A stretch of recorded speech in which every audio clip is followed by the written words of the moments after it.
नमस्कार। आज भारतीय अर्थव्यवस्था हम लोग शुरू करेंगे इंडियन इकोनॉमी।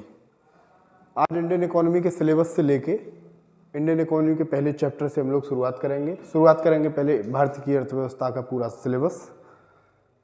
भारत की अर्थव्यवस्था जनरल स्टडीज़ के जहाँ जहाँ पूछी जाता है जनरल स्टडीज़, उसमें एक बहुत बड़ा रोल प्ले करती है इंडियन इकोनॉमी। इंडियन इकोनॉमी का जो सिलेबस है, जैसा कि आप जानते हैं, थोड़ा बड़ा है और इंडियन इकोनॉमी से ही जुड़ा रहता है करंट अफेयर्स, और करंट अफेयर्स के जितने भी सेगमेंट हैं उसमें एक बहुत बड़ा रोल इंडियन इकोनॉमी का रहता है। तो आज हम लोग शुरू करेंगे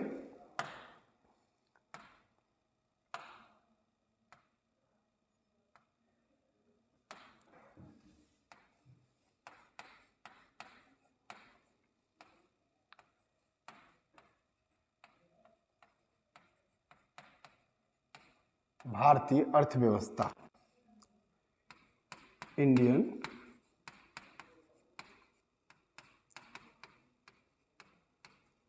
इकोनॉमी। किसी भी विषय को पढ़ने से पहले ये जानना आवश्यक है कि उस विषय में कितने चैप्टर हैं या उसका सिलेबस क्या है। अगर मैं सिलेबस की बात करूं इंडियन इकोनॉमी के, तो अगर मैं 10 से 12 चैप्टर भी पढ़ूं या पढ़ाऊं तो इंडियन इकोनॉमी को कवर किया जा सकता है, जिसमें एसएससी सीजीएल मेंस, एसएससी, मैं माफ़ी चाहूँगा, एसएससी बैंकिंग मेंस या जितने भी लो लेवल के एग्जाम होते हैं, मतलब अपर सबऑर्डिनेट को छोड़कर, कोई अपर सबऑर्डिनेट में एक अलग टाइप की ही इकोनॉमी पूछी जाती है, और फिर स्टैटिक सर्विस हो या इकोनॉमिक सर्विस हो, उनमें फिर एक अलग ही स्तर होता है इकोनॉमी का। तो इंडियन इकोनॉमी के लिए जो जनरल एग्जाम होते हैं, जहाँ जनरल स्टडीज़ के अंडर इकोनॉमी पूछी जाती है, तो वहाँ इंडियन इकोनॉमी को कैसे पढ़ना है, प्रोडक्शन, जैसे कि टाइप्स ऑफ इकोनॉमी, इसके बाद फाइनेंस, और फाइनेंस के अंडर शेयर मार्केट यानी कि कैपिटल मार्केट और मनी मार्केट,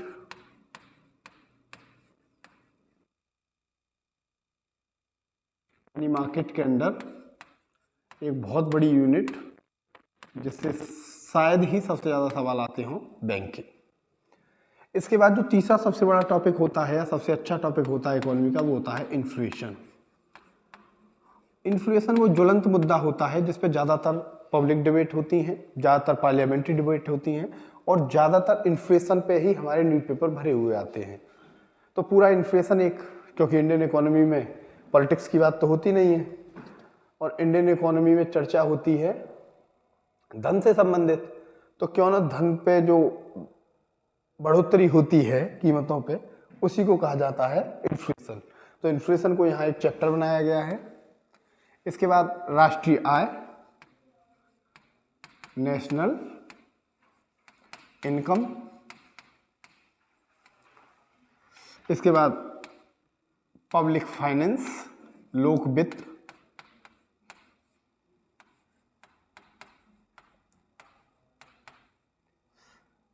एक चैप्टर होता है, एक यूनिट होती है एक्सटर्नल सेक्टर,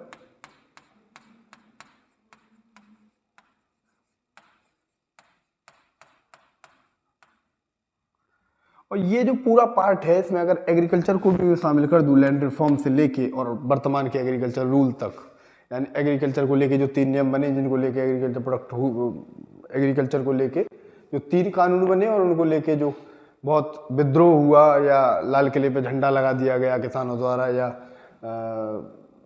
किसान आंदोलन हुए, उन 3 नियमों तक, यानी कृषि के इतिहास से लेके कृषि के विकास तक, और कृषि के विकास से लेके वर्तमान कृषि तक कि पूरे यूनिट को हम कह सकते हैं एग्रीकल्चर।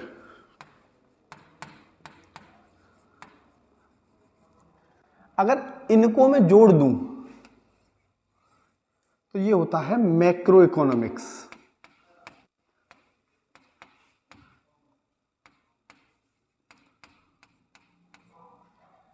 इसके अलावा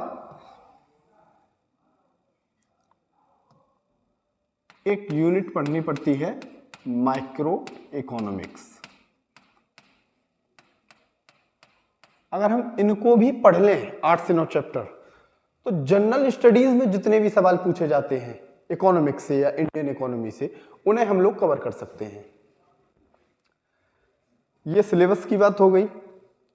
अच्छा, किस सब्जेक्ट में कितना % रोल इकोनॉमी अदा करती है, अगर मैं इसकी बात करूं तो जहां भी जनरल स्टडीज पूछी जाती है, जीएस कोई भी पेपर हो, क्योंकि सभी पेपरों की बात करते हैं हम, तो सभी पेपरों में जहां जनरल स्टडीज पूछी जा रही है वहां इकोनॉमी का रोल 20% होता है, 1/5।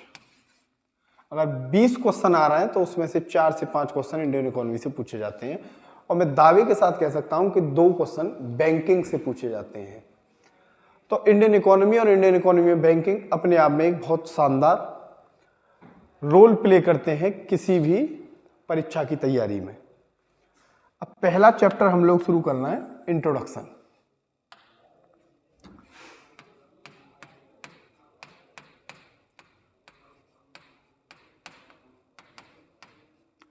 परिचय।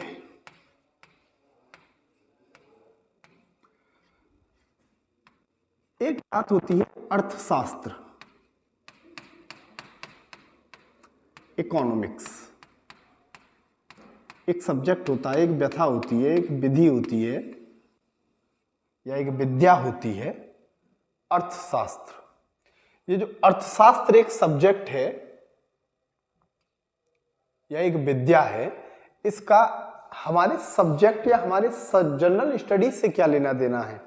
तो मैं पहले ही क्लियर कर दूं कि हम लोग इंडियन इकोनॉमी पढ़ेंगे, इकोनॉमिक्स नहीं। इकोनॉमिक्स बहुत वाइड सब्जेक्ट है, बहुत बड़ा सब्जेक्ट है।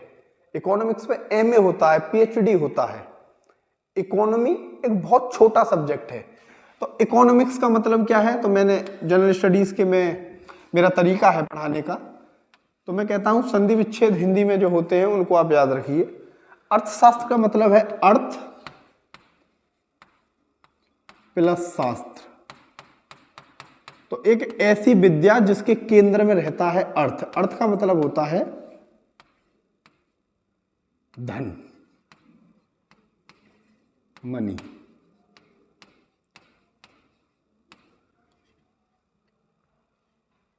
धर्म, अर्थ, काम, मोक्ष। तो अर्थ जहां है, अर्थ का मतलब होता है धन संपत्ति से, यानी मनी से। तो एक ऐसा शास्त्र जो अर्थ को यानी कि पैसे को मैनेज करने के बारे में एक विद्या दे, या उसके बारे में रणनीति तैयार करे, नीतियां बनाए, या जिसमें सिद्धांत हो। किसके सिद्धांत? धन के या अर्थ के। तो उस पूरे सब्जेक्ट को कहा जाता है अर्थशास्त्र। लेकिन ये इकोनॉमी क्या है?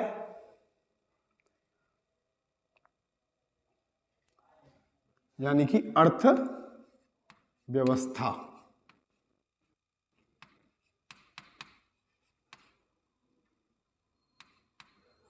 ये अर्थव्यवस्था क्या है? तो इसकी भी संधि विच्छेद कर दो। अर्थ का मतलब है धन और व्यवस्था का मतलब मैनेज करना। एक ऐसी व्यवस्था जिसमें मैनेज किया जाए धन को या अर्थ को। लेकिन अर्थव्यवस्था कभी भी पूर्ण नहीं होती जब तक उसके सामने कोई क्षेत्र विशेष का नाम ना आए। लखनऊ की अर्थव्यवस्था, उत्तर प्रदेश की अर्थव्यवस्था, क्योंकि ये वीडियो हम लोग लखनऊ से रिकॉर्ड कर रहे हैं तो मैं इसका नाम रख दूं लखनऊ अर्थव्यवस्था। अगर पूरे भारत की बात करें तो इसका नाम हो जाएगा भारतीय अर्थव्यवस्था। अब ये पूर्ण है। अगर किसी क्षेत्र विशेष का नाम हमने उस सब्जेक्ट के आगे या अर्थव्यवस्था के सामने नहीं रखा तो वो अपूर्ण है। अब हो गई है भारतीय अर्थव्यवस्था। तो एक क्षेत्र विशेष में उसके केंद्र में अर्थ को रखकर की गई व्यवस्था ही अर्थव्यवस्था कहलाती है। अब परिचय में जब हमने देखा अर्थव्यवस्था क्या है, तो देख लेते हैं जरा अर्थव्यवस्था के प्रकार। और यहां से हम लोग ये भी देखेंगे प्रश्न कैसे पूछे जाते हैं।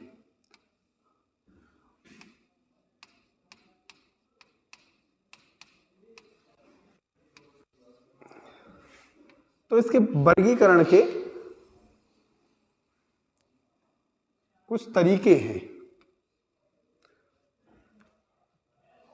इसके कुछ प्रकार ही नहीं है बल्कि कुछ प्रकार के वर्गीकरण हैं और उनमें फिर कुछ प्रकार की अर्थव्यवस्थाएं हैं, यानी बड़ा क्लासिफिकेशन निकल के आता है। जैसे अगर मैं बात करूं अंतः संबंधों के आधार पर,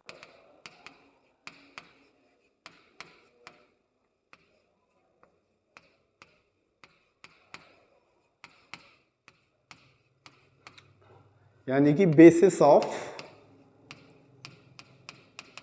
यानी on the basis of relations, अंतः संबंधों के आधार पर, ये दो प्रकार की होती है, खुली अर्थव्यवस्था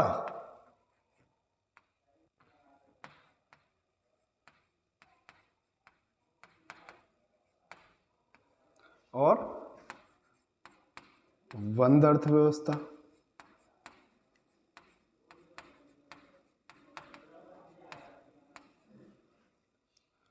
अब एक होती है निवेश के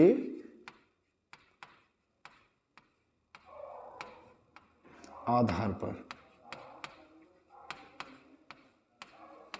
किसने निवेश कर रखा है अर्थव्यवस्था में, जो इकोनॉमी है उसमें किस पार्टनर ने निवेश किया है, इसके आधार पर भी अर्थव्यवस्था का वर्गीकरण होता है।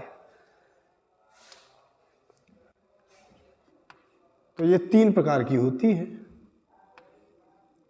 एक होती है समाजवादी अर्थव्यवस्था,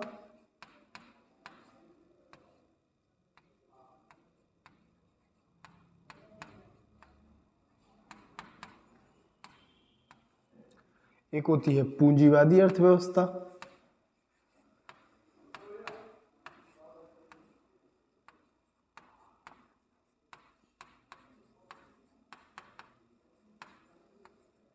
एक होती है मिश्रित अर्थव्यवस्था।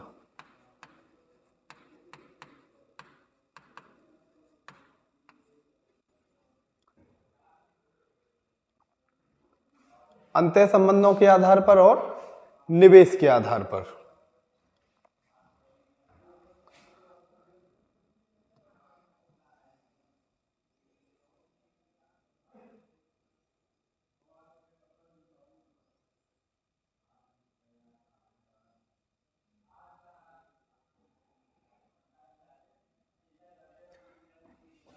एक है विकास की अवस्था के आधार पर।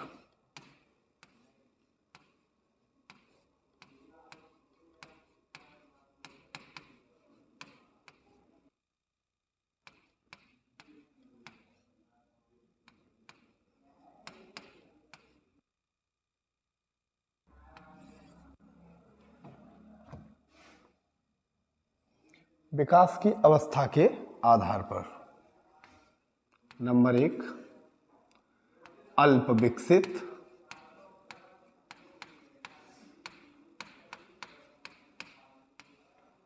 अर्थव्यवस्था।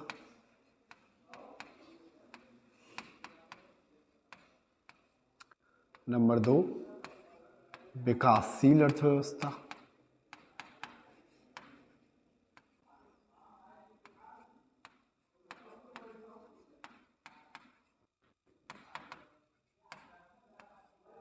नंबर तीन विकसित अर्थव्यवस्था।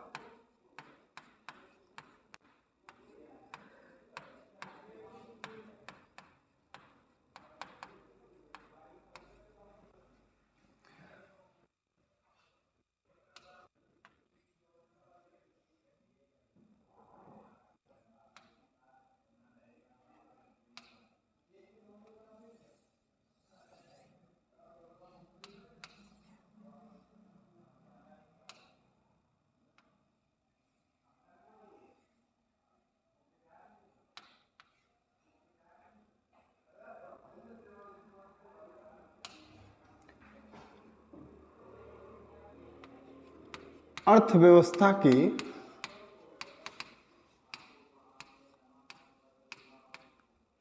क्षेत्रों के आधार पर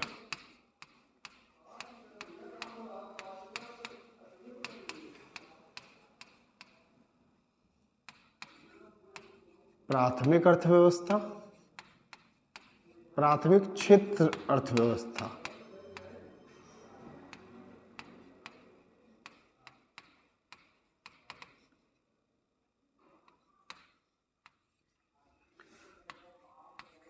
द्वितीयक क्षेत्र अर्थव्यवस्था,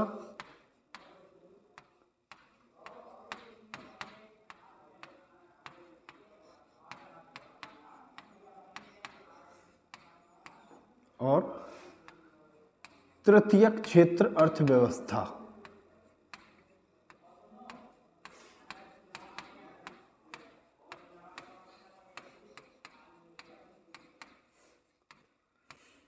ये वर्गीकरण है अर्थव्यवस्था का। अब हम एक एक करके इनके मतलब समझ लेते हैं।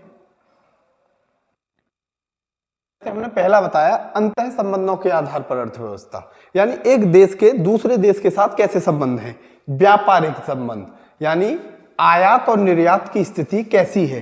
अगर आयात और निर्यात होता है तो उसे कहेंगे हम खुली अर्थव्यवस्था, जैसे भारत की अर्थव्यवस्था और तमाम पूरी दुनिया की अर्थव्यवस्था। ग्लोबलाइजेशन के दौर में तो मुझे नहीं लगता कि ऐसा शायद ही कोई देश है जहां की अर्थव्यवस्था बंद अर्थव्यवस्था है, यानी वो देश अपने संसाधन स्वयं पूर्ण कर लेता है। ऐसी कंडीशन दो बार हो सकती है, या तो आप ऐसे प्रिमिटिव इलाके में हैं कि आप अपने इलाके से, अपने क्षेत्र से, अपने देश से बाहर निकलना ही नहीं चाहते हो, किसी के साथ कैसा भी व्यापारिक संबंध रखना ही नहीं चाहते, या आप इतने संपन्न हैं कि किसी दूसरे देश से आपको कोई व्यापारिक संबंध रखने की जरूरत है नहीं। लेकिन आज के दौर में ऐसा कोई भी देश नहीं है, तो बंद अर्थव्यवस्था तो कहीं नहीं है। हर जगह कैसी अर्थव्यवस्था है? खुली अर्थव्यवस्था। ज्यादातर देश, मैं तो कहूंगा 100% कंट्रीज कैसी हैं आज के दौर में, जो खुली अर्थव्यवस्था रखती हैं, यानी किसी देश के साथ आयात या निर्यात जैसी चीजें रखती हैं। अच्छा, एक मिथ है, कुछ लोग कहते हैं सर नॉर्थ कोरिया की अर्थव्यवस्था, तो नहीं, नॉर्थ कोरिया के संबंध कुछ साम्यवादी देशों से हैं, रूस से हैं, चीन से हैं, तो उनके साथ उनका व्यापारिक लेन देन है, और भी देशों के साथ है। बंद अर्थव्यवस्था एक विचार है, आइडियल विचार, आदर्श विचार। यहां रियलिस्टिक चीजें नहीं है बंद अर्थव्यवस्था में। निवेश किसने किया है अर्थव्यवस्था में, इसके आधार पर हमारा दूसरा क्लासिफिकेशन बनता है। जैसे अगर सरकार निवेश करती है या पब्लिक सेक्टर अगर निवेश करता है तो उसे कहते हैं समाजवादी अर्थव्यवस्था। यहां निवेशक कौन है? सरकार है।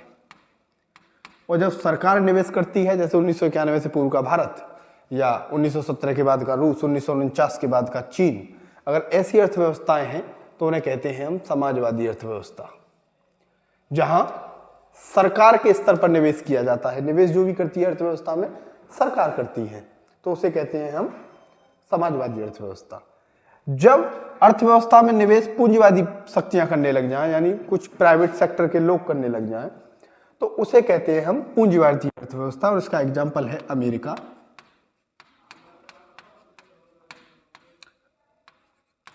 ब्रिटेन, अन्य यूरोपीय देश। और इनका दर्शन शुरू हुआ पश्चिमी यूरोप से, जहां अमेरिका में, जहां अर्थव्यवस्था में पूरा का पूरा निवेश जब प्राइवेट सेक्टर के लोग करने लग जाएं तो उसे कहते हैं पूंजीवादी अर्थव्यवस्था। अब है मिश्रित अर्थव्यवस्था। और देखिए दोनों ही चीजें आइडियल हैं, क्योंकि ऐसा कोई नहीं है कि केवल समाजवादी अर्थव्यवस्था हो या कोई केवल पूंजीवादी अर्थव्यवस्था हो। इसका एक तीसरा पैटर्न है, वो है मिश्रित अर्थव्यवस्था। मिश्रित अर्थव्यवस्था के अंदर यहां दोनों शक्तियां काम करती हैं, प्लस सरकारी। जब दोनों शक्तियां यानी निजी और सरकारी दोनों निवेश करते हैं तो उसे कहते हैं मिश्रित अर्थव्यवस्था। और इसका बहुत अच्छा एग्जांपल है अपना प्यारा भारत। हमारा भारत मिश्रित अर्थव्यवस्था का एक एग्जांपल है। इसके बाद है विकास की अवस्था के आधार पर। तो विकास की जो अवस्था है उसके आधार पर जो अर्थव्यवस्था होती है वो होती है अल्प विकसित, विकासशील और विकसित। अल्प विकसित का मतलब है जहां गरीबी की दर ज्यादा हो, बेरोजगारी की दर ज्यादा हो, प्राइमरी सेक्टर यानी कि कृषि पर लोग ज्यादातर निर्भर हों, उसे कहते हैं प्राइमरी सेक्टर की अर्थव्यवस्था या अल्प विकसित अर्थव्यवस्था, जहां विकास की दर अभी बहुत कम है और ज्यादातर जो रोजगार है या ज्यादातर जो गरीबी कम करने के उपाय किए जा रहे हैं वो आज भी एग्रीकल्चर से किए जा रहे हैं, तो उसे कहते हैं अल्प विकसित अर्थव्यवस्था। भारत कुछ साल पहले अल्प विकसित अर्थव्यवस्थाओं में से एक था। आज भी बहुत से अफ्रीकी देश, बहुत से एशियाई देश अल्प विकसित अर्थव्यवस्था के अंडर आते हैं। इसके बाद है विकासशील अर्थव्यवस्था। विकासशील अर्थव्यवस्था का मतलब है जो प्राइमरी सेक्टर से चीजें सेकेंडरी सेक्टर यानी उद्योग की तरफ शिफ्ट हो गई हैं। उद्योग, इसका एग्जांपल है अर्थव्यवस्था। उद्योग की तरफ जब ट्रांसफर हो जाती है तो उसे कहते हैं विकासशील अर्थव्यवस्था। भारत वर्तमान में एक उद्योगशील अर्थव्यवस्था है यानी विकासशील अर्थव्यवस्था है, विकास के पथ पर गतिमान है, विकसित होने की ओर अग्रसर है, इसलिए इसे हम कहते हैं विकासशील अर्थव्यवस्था। इसके बाद है विकसित अर्थव्यवस्था। विकसित अर्थव्यवस्था का पैमाना है सर्विस सेक्टर, जहां हमारी इकोनॉमी में एक बहुत बड़ा रोल सर्विस सेक्टर से आने लगे। सर्विस सेक्टर का मतलब है वो सेक्टर जो सेकेंडरी और प्राइमरी मार्केट को सपोर्ट करता है, जैसे ट्रांसपोर्टेशन है, बैंकिंग है, फाइनेंस है, या कोल्ड स्टोरेज जैसी सुविधाएं हैं, या ऐसी सुविधाएं हैं जो प्राइमरी सेक्टर और सेकेंडरी सेक्टर को एक टर्सरी सेक्टर से यानी एक तृतीय क्षेत्र से एक व्यक्ति आके मदद कर रहा है, उसे बोलते हैं सर्विस सेक्टर या तृतीय क्षेत्र। जब तृतीय क्षेत्र से अर्थव्यवस्था में बहुत बड़ा रोल प्ले होने लग जाए तो उसे बोलते हैं विकसित अर्थव्यवस्था। जैसे हमारे बैंक्स हैं और बैंक प्राइमरी सेक्टर को भी लोन दे रहे हैं, सेकेंडरी सेक्टर को भी लोन दे रहे हैं और उसके ब्याज से हम अपनी अर्थव्यवस्था चला रहे हैं, तो उसे बोलेंगे विकसित अर्थव्यवस्था। या निवेश करके अपना हम रिटर्न पा रहे हैं, तो अमेरिका या ब्रिटेन या फ्रांस, जर्मनी, जापान ये आजकल विकसित अर्थव्यवस्था है। चीन भी विकसित अर्थव्यवस्था है। तो ये एग्जाम्पल होते हैं विकसित अर्थव्यवस्थाओं के। इसके बाद होता है